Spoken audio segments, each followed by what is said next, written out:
let the people tell the story. The story is not about you. The story is about the people you're covering. Getting back into that ego thing, that is it, being a journalist is not about you. It's not about your opinion. Despite what you see on Fox News, CNN, MSNBC, that's not news.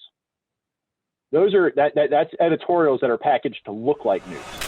Welcome to the Next Level Journalist, where you will hear from some of the best journalists in the business or who have been there, done that, and willing to share with you what they've learned so you can get better, faster.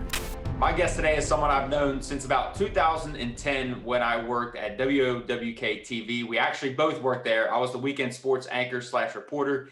He was a news reporter, and his journey, I mean, everyone has a journey that's unique, but I love his story in TV broadcasting in general, and he's going to tell us all about that. Brooks Taylor, thank you for joining us today. Thanks for having me. I'm excited to be here, Kyle, and what you guys are doing or what you're doing, I think is a really good thing for people who are looking to get into the business or to take the next step in the business. So I'm happy and excited to share some of my experiences and my time in working on one side of the camera and now, kind of working on the other side of the camera. So yeah, you're going to bring multiple perspectives. Yeah, I know you're going to bring multiple perspectives. I've always appreciated just how witty you were, I think it's a word, witty, right? Clever in your responses and your words. You had fun, you did the job well. And we're going to talk about what you're doing today. But before we get into that, let's go back to the quote unquote beginning for you. What got you interested in journalism, in TV broadcasting, why and how you broke through, that pursuit, the beginning of your journey, if you will. Sometime in middle school, Sports Center kind of took off, and that's back when Sports Center was really good. And, it gave you 30 to 45 minutes of just straight highlights. And, there wasn't all this in-depth analysis of every game. It was just, look, here's what happened. And then at the end, they had, the did you know, Kyle Scott hit 4 home runs. It's the first time somebody hit 4 home runs in one game, at night on the road in an NL West game since, Dusty Baker in 1963 or whatever. So, that kind of lured me in. I wanted to be a sportscaster. I wanted to be on ESPN. I wanted to be on Sports Center. A couple of things happened in my life. And so this was something that I wanted to do since, like I said, maybe late elementary school, middle school. I knew what I wanted to do. I didn't really have a plan to get there. My parents got divorced when I was in the 8th grade, and that's an awkward enough time for a guy, guy or girl, really. You're in your early teens. You're kind of going through the whole puberty thing. You're learning about girls and your body, and your parents aren't as smart as they were when you were younger. They don't know anything, and so I think adding that on top of everything that already happens, my grades started slipping. I wasn't really ready. I think intelligence-wise, I was ready for college by the time I graduated high school, but maturity, I wasn't there. I actually applied to Marshall. I was not accepted to Marshall. And I had done all the research. I knew Marshall had a great journalism school. They actually had a degree in broadcast journalism to get into, as opposed to a, just a generic or broadcasting degree. So, it's specific to what, but I didn't get accepted. So, because you're kind of ingrained with the you have to go to college type thing, I went to community college for a semester. If I wasn't mature enough for a 4-year school, I definitely wasn't mature enough for a community college where you're still living at home. It still kind of has that high school feel. So I was literally sitting in English class one day. I packed my bags, got up, walked out, drove to the recruiting station, went to an Army recruiter, said, look, I want to be on TV. What can the Army do for me? They said, you can be a broadcast journalist. I took all the ASVAB tests. I went to basic training. And then I went to the Defense Information School at Fort Meade, Maryland. which you can have Northwestern, you can have Missouri, whatever. The Defense Information School is hands down the best journalism school in the country, particularly on the broadcast side. They've got better equipment because they have a government contract. At the time, Avid was the big thing. They had Avid media composers. They had 40 of them in 10 different classrooms, 40 each. So you learned that. They made you learn how to do linear editing, so you still had to shoot on tape, and it was your life for, I don't know, 3 months. And so you think, well, they went to school for 4 years. Well, yeah, but I went to class for 10 hours a day, every day, to do this. And then you took a basic speaking class. You had to learn how to lose any accent or anything like that. So you started off with that, and that had a huge washout rate. If you couldn't pass that, and then you went into radio. So you learned how to do some radio stuff. And then, the television part. And then then from there, I went to Fort Gordon, Georgia, where I worked for a news magazine there, a video news magazine, sort of a weekly wrap up of things that happened on post. I got to cover stories. Went and was a morning radio jock in Honduras for 6 months or so. Went to Seattle. Then I went to Iraq. When I was in Iraq, 22 years old, I started the first regular broadcast, military broadcast from Iraq. And also because stations didn't have the budget to send people, reporters places, or the time, or something pops up and they can't get anybody there. I shot video and did stories for news stations throughout the country, from the smallest market you've ever heard of, Missoula, Montana, wherever, Bozeman, Montana, all the way up to New York to the Today Show. I shot a segment for Monday Night Football.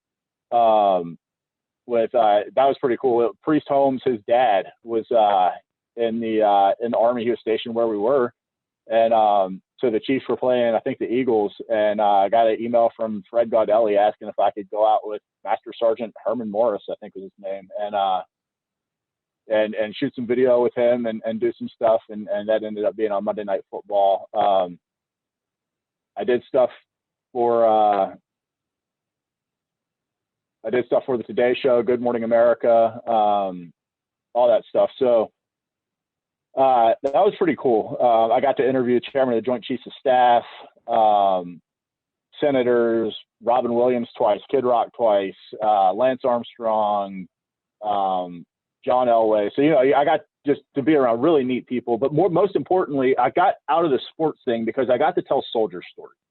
And I also learned that everybody wants to be on ESPN. Everybody wants to be in sports. Well, and I think you've alluded to this, and you and I have talked about this some back years ago at WOWK.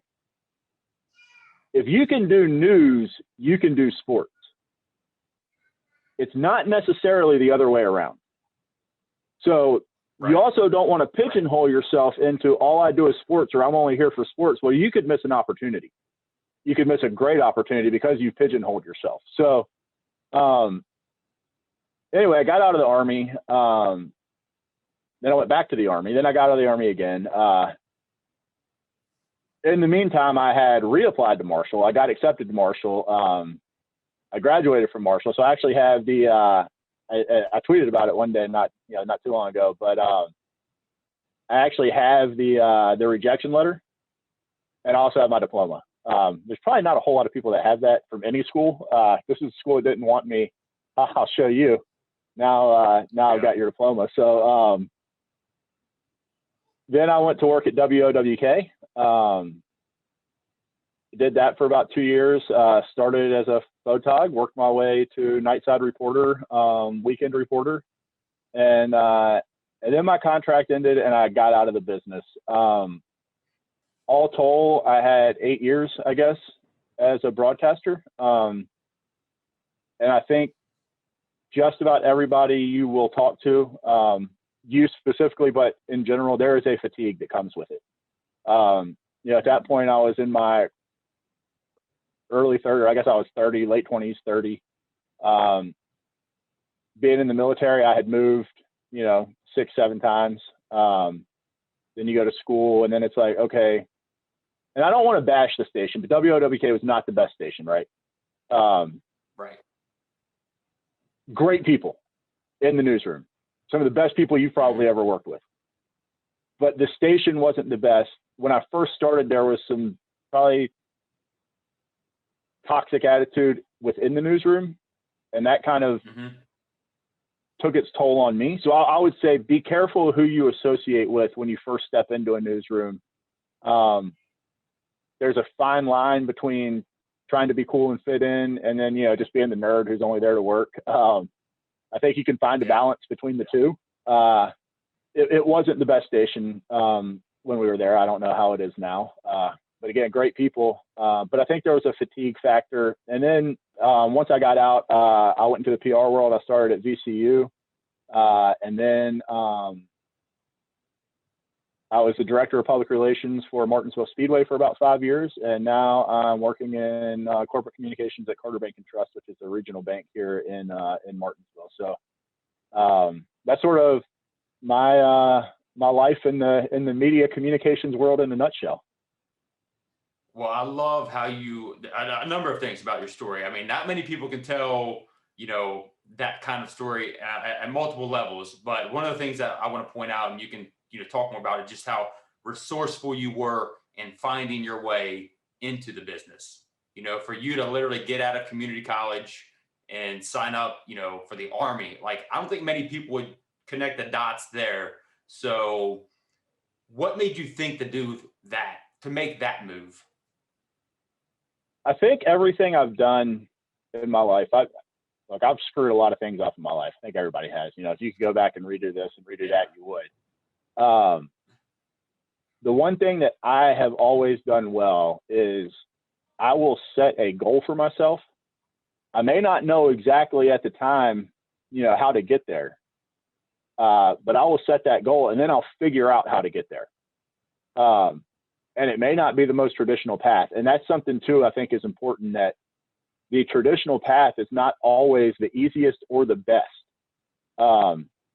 There's a lot of opportunity out there if you kind of make your own way. And I think it gets appreciated some. When people hear your story and they go, well, he can solve a problem, it doesn't have to be laid out there in black and white for him. So, I think that's important, is that, there's not always a traditional path, or you don't always have to take the traditional path, but set a goal and figure out what works for you to get there, because what works for Kyle is not necessarily going to work for Brooks. Right. No, I love just that, like I said, that resourcefulness. I mean, that there's always a way if you're going to set your mind to it, like you did. You found a way, and that fatigue, that's the other part I want to talk about. You have to be, crazy passionate about the business, and not to say that you were, losing that passion or anything, but that's so true, because the business is a grind. It'll always be a grind as long as you stay in it. And the culture at WOWK did not help you. It didn't help me. I didn't re-sign after a year myself. So I don't think there's clearly a common denominator, and it's just me and you, but everyone we worked there, like you said, there was good people, but a bad culture. If you're not the right fit, I guess is what I'm getting at, then you don't have to take the job. And unfortunately for me, I had this mindset of I was climbing that ladder, and it probably wasn't the right move. So, and like you said, it could be a great place today. That's how it works. Places can evolve and get better. I think climbing the ladder is something that people get wrapped up into. That's not necessarily a good thing.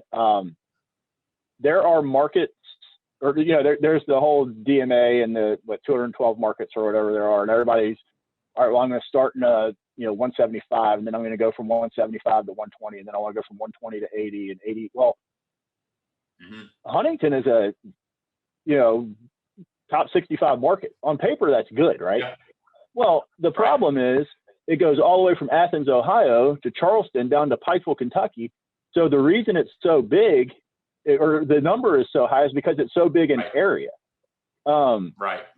It's not that you're, if you look at Richmond, for example, in the DMA chart, Richmond is only, 2 or 3 spots above Charleston, Huntington. But those are two totally different markets. And the stations there have different resources. Even, when we were at WOWK, WSAZ, that was kind of the market leader. That was a good station. But I would still say they didn't have the resources of a number 62 market station and a legit 62 market, yeah. So if you're somewhere and you're happy, don't feel like you have to leave when your contract ends just to move up the ladder to the next place. And there's nothing wrong with taking a lateral move. And you have to figure out what you want to do too. If you want to be an anchor, you may work your way up to a legit number 62 market. But if you want to be an anchor, or a sports director, as opposed to just, a sports anchor or a sports reporter, you may have to be willing to drop back to a, market 100 or market 80 or whatever it is. I don't think a lot of people realize that. And I think a lot of people get so wrapped up in climbing the ladder. And I think that leads to another problem that a lot of young journalists face. And this is one thing I will say there was not at WOWK within the newsroom. There are often a lot of egos, right? And the I'm better than you, or I'm important because I'm on TV. Well, let's be real for a second, okay? You think you're important because you're on TV, and you think you're better than that carpenter or that plumber that you're covering. That plumber or that carpenter, I can promise you, is making more money than you. And I can promise you that he is working a traditional, 7 to 3, 9 to 5 type job while you're out there giving up every night and every weekend. And then you get a phone call because you're on call at 2 a.m. in the morning that somebody fell in the Ohio River, and you got to go out and look for him after you just got off at 11:30, and you got to be back at 7 o'clock, the next morning or whatever. So you are not better than anybody, and the story is never about you, right? But I think those egos that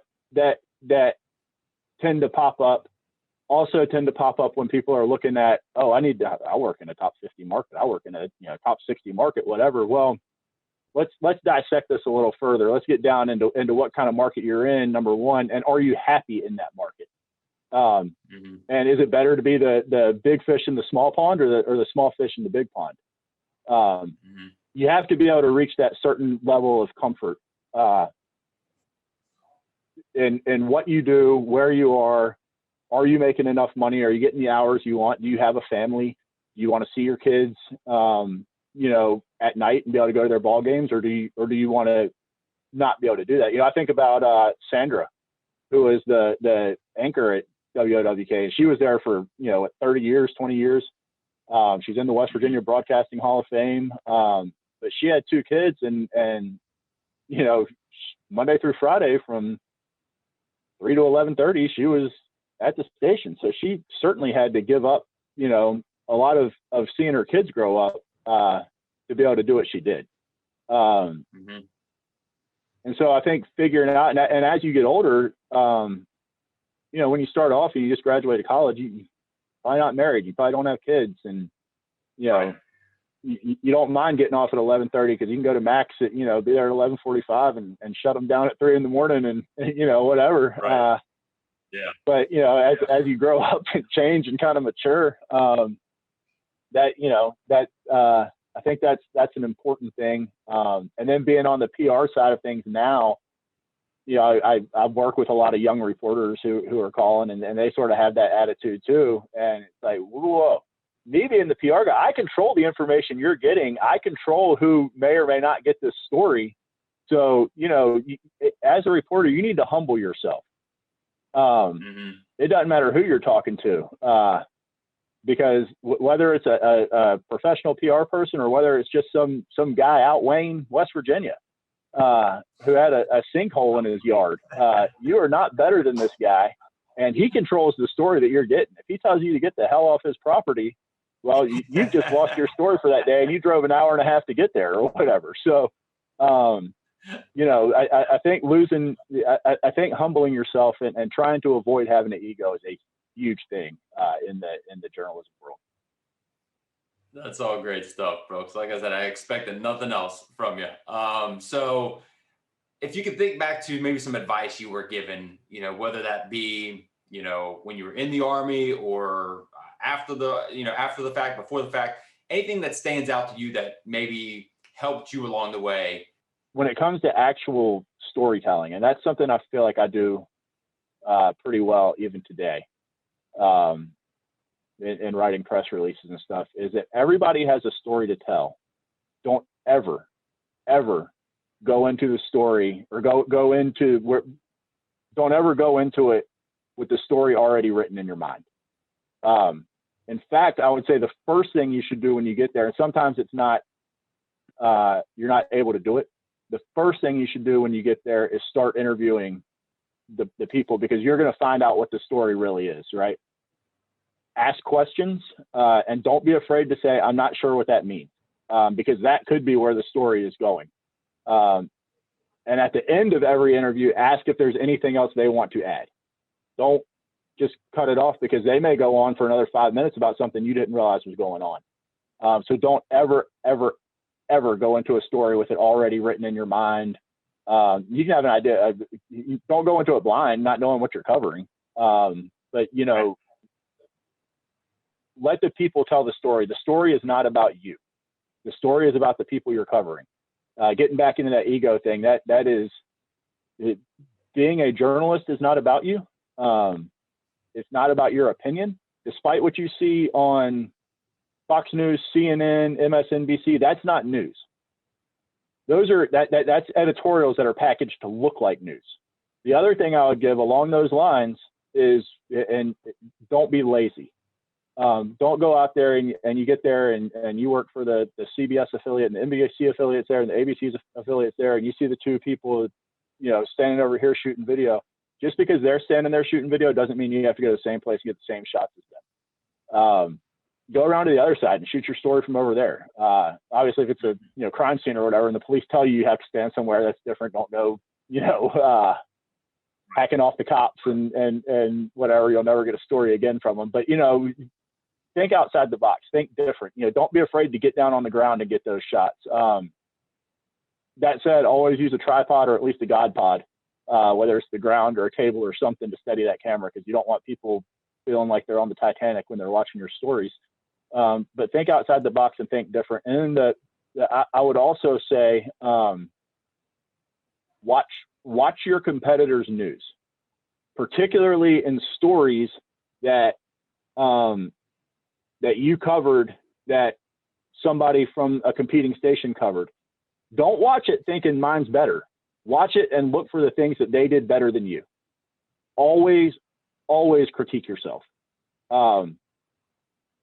Because if that's how you're going to get better. I never thought about, getting that shot. And yes, that story is over, but the next time you're at a story, you may think, oh, it would be kind of cool to get down and shoot up at the fire truck with the ladder from the top, as opposed to shooting it straight on or whatever. And don't be afraid, along the lines of shooting video, don't be afraid to ask, can I go over there to shoot it? But make sure you ask, especially if it's somewhere you're not sure about, because you don't want to put yourself in any kind of danger, or anything. But hey, can I go over here and shoot this? And they're going to say, sure. So think outside the box. I think that's, that would be my biggest advice to people. And the biggest thing out of that is the story is never about you. It's about the people that you're interviewing. I know some stations require stand-ups. I hate them. I understand the purpose of them to, put you on the scene or whatever, but even if you have to do a stand-up, don't make the story about you. Just make it about the people that you're covering. Brooks, that was all loaded with awesome stuff. So a couple of things I want to translate for people: humility, humor. Brooks has them both, makes him likable, makes it easier to get stories. He also talked about using a camera a whole lot. He said you might just start off as a photographer, quote unquote, but that made him much better at his craft. And you can expect good and well that if you're getting into this business as a aspiring TV journalist, you're going to have to pick up a camera, and that can separate you so much. So that was all awesome stuff. I also loved how you said, watch your competitors. That's the first time I've heard someone say that. Obviously, watch yourself back to see what tendencies you have, but watching your competition and see how they do it so you can get better. First time I've heard that in 20 plus conversations I've had here. So, so much good stuff, Brooks. I want to ask you a couple more questions. One, about your time again when you're in the Army, and I should have asked this earlier on, but talk about that experience, what that was like. Because like I said, I know one person that's had that experience. That's you, obviously. So tell us a little more about that, what that was like to basically go to journalism school with the Army. Yeah. So so obviously the first thing you do is you go to basic training, just like every other soldier, right? You're a soldier first. And then, secondary, you have your job. So you did that. And then I talked a little bit about the Defense Information School, DINFOS, and the quality of the education you get there. I mean, I think when I got to Marshall, I would say I got a year's worth of journalism credits out of the way, and I could have fought for more that I didn't have to do that were Army equivalent classes, up to 400 level, 500 level classes. So, but then, so I first went to Fort Gordon. When I was at Fort Gordon, it was not a whole lot of excitement. You were covering things that were happening on post, things that would probably be exciting for you to cover, but they weren't very exciting for me to cover because I lived it every day. So it's like, okay, we're going out to the range to qualify with our M16s, M4s, whatever. That's something that we do, quarterly or whatever. So it wasn't a huge deal for me to cover that sort of thing. It was kind of mundane. It was kind of the civilian news equivalent of, Betty at the nursing home was turning 103 and you're going to go out there and do the story on that. But when I got to Fort Lewis, Washington, and then we deployed to Iraq, that's when it got really, really cool. So I was 22, 21. And I guess I was 22. And we were at the biggest base in Iraq. Our unit only had 7 people in it. And we did all the broadcast operations for that. So that included, we created a weekly news program talking about things that were happening on both on post and off post. I was going out with every type of unit in the military. I would go out with Navy divers one week, and then I would go be with an infantry unit for 4 days. And then I would, one of the coolest things I did was I was with the Air Force. There are little planes called Sherpas, and they flew from Balad to Kuwait every day with roughly $1 million cash. And so, covering how this money gets, back and forth. That's when I started getting into the USO tours were coming through. So I got to, interview and be around the celebrities. Robin Williams was the funniest guy I've ever met in my entire life. I got to go do some cool humanitarian efforts. I got to go shoot some video for some PSYOP units.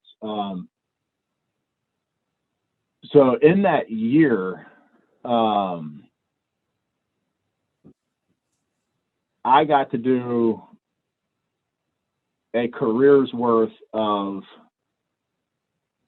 broadcast news stories. And I got to climb that ladder we were talking about, because for every story I did for some station in Missoula, Montana, there was some video hit that I was doing for the Today Show or Good Morning America or Monday Night Football.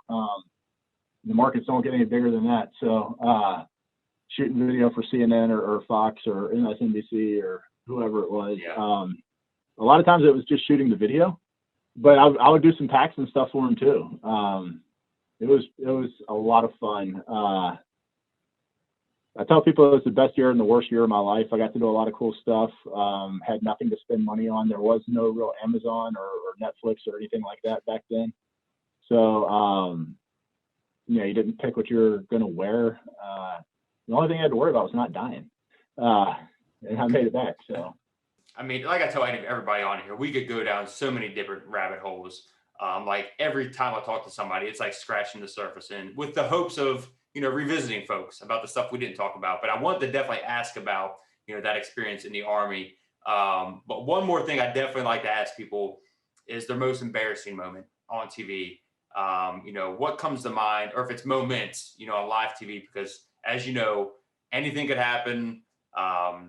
It's part of what comes with live TV, and how we handle it. That's as important as what happens, obviously, but anything that comes to mind. So undoubtedly the most embarrassing moment, and this is a story that I haven't told a lot, not because I don't want to tell it, because I think it's hilarious, 20 years later. But at the time it was not funny. I was at Fort Gordon. That was my first duty station in the Army after training and everything. So we had gotten a new commanding general. So it's like a 2-star general. Do you remember the old Nokia phone that is probably still the greatest cell phone ever made? You could drop it off the top of the Empire State Building, and had Snake on it, and whatever. Yep. So So I'm interviewing this guy, general, so he's pretty important. First, he probably had been on post for a week, and with my job, I was around these people a lot, right? So this is the first impression I had to make on this guy. We're about halfway through the interview, and that phone rings. Okay, so and it's got some guy. It wasn't a song, but it was some, whatever the default ringtone is, and it's like loud as can be. So I'm like, he just looks at me, he stops and looks at me and goes, you need to answer that? And so then I pull it out, right? Well, I was trying to be cool and hip, whatever. So I had a blue case and an orange case for it, or I think it was blue and orange. So I have the front half of the blue case on it, and the back half is orange, or vice versa, or whatever colors they were. So then I pull out this phone that's got, 2-tone case on it. I can't figure out how to turn the thing off. So I just snap the case off and pull the battery out, and, whatever. And he just looks at me and goes, you finished? Because I about am. And undoubtedly, that is the most embarrassing moment that I have ever had in the journalism world. And look, things could have been a whole lot worse, but lesson learned. I think we all hear put your phones on silent, but I can promise you I never went to a story in the military with a phone in my pocket again, and in life with a phone that was not either turned off or not just vibrate, but complete silent, going on a story after that. So I learned from that big time. Yeah. Valuable lessons. I mean, sometimes that's what it takes to learn. I mean, obviously, again, if we quote unquote know better, it still happens to us. And if you learn from it, it's going to make you better. And obviously, you did that there, and in so many other areas. Like I said, Brooks, man, I appreciate all the knowledge and just the truth that you share with us about your journey, and the feedback for the people who see this, who are pursuing what it is that you and I both did for plenty of time, and hopefully they can avoid the mistakes that we made, and maybe have more successes than us. So Brooks, I appreciate you, man. It's great seeing you. I want to say one more thing that I thought about this morning, knowing this was coming up, because this is something that is sort of a pet peeve of mine. And has to do with social media, right? So many journalists now, and I mean, friends of mine, people I still follow, and stuff that are still in the business, on Twitter particularly. They have on there, I'm Brooks Taylor, reporter, WOWK, got a dog and 2 kids, and I'm a bogey golfer or whatever. So they have in there their job, and then they say, opinions are my own, retweets are not endorsement. That could not be further from the truth. This goes back against sort of what I was saying about the ego thing, right? But when you work for a when you work in television news, especially if you're on-air talent, you become a public figure. Not only are you a public figure, but you are a representative of that station that you work at. So whatever you tweet is, in fact, reflective of the station you work at. And whatever you retweet, you are kind of endorsing something when you retweet it, whether you're endorsing it because it's funny or whatever it is. When you retweet something, you are endorsing it. Be careful with what you do on social media, and don't think that putting something in your bio that says opinions are my own absolves you of any consequence, both literal consequence where, well, I said it was my opinion, not reflective of the station. Well, you work for the station and people know you work for the station, so it is reflective of the station. Or somebody goes to your Twitter and they don't like you or whatever because and you're watching. Be careful with what you tweet and how you tweet it, and don't think that you're putting some little disclaimer out there that is not true. You know, especially now of sort of being out of the business, but still very well connected to the business. I see that all the time, and it's just not good. It's not a good look for the reporter more than anything. So that's good stuff. It was all good stuff, Brooks. Like I said, no doubt we could talk for another 45 minutes or whatever we've been doing. So great to see you again, man. And thank you for sharing. Man. We'll definitely keep in touch and go down this rabbit hole again. Yeah, let me know anytime. So I appreciate it. I think it's a good thing what you're doing. So thanks, Kyle.